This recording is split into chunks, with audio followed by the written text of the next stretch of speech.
I'm Howard Bryant. I'm the author of Shutout, a story of race and baseball in Boston. I was a kid in the 1970s. The adults, the black adults in Dorchester, never went to Fenway Park. When we were kids, we never went to Fenway Park. And this was in the 1970s when the Red Sox were really, really good. And they were a great team. They went to the World Series in 1975. And yet, I'd never been to a baseball game. And I remember when I got older asking my aunts and uncles, why didn't they go to Fenway Park? And they told me because it was a hostile place.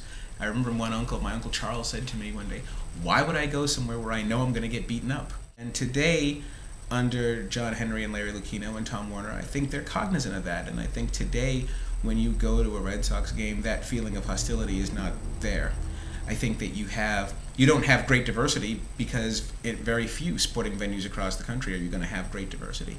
But at least when you walk in there as an African American or as a woman or as any minority group, I don't think that you're going to go into a place where you don't feel comfortable. I think the Red Sox are trying very, very hard to make Boston baseball belong to everyone.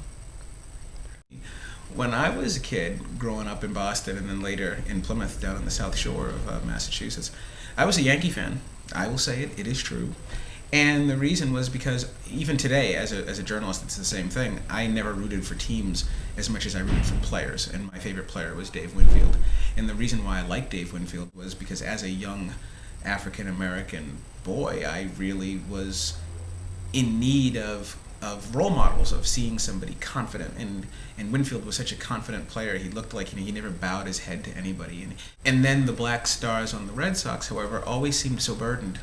They always seemed as though they didn't feel comfortable, that they were always brooding in a lot of ways. Oil Can Boyd had a very difficult time here. Jim Rice naturally had a difficult time in Boston. I really rooted for all of those guys, but they just never seemed happy.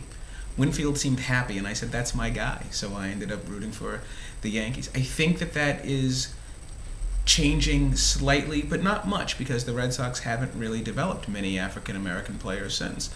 You don't have that evolution in terms of African-American players, but you had it with the Latino players. David Ortiz, for example, is as ebullient and fun-loving and wonderful a character as the city's ever had. Ditto for Pedro Martinez, and the same in his own wacky way for Manny Ramirez.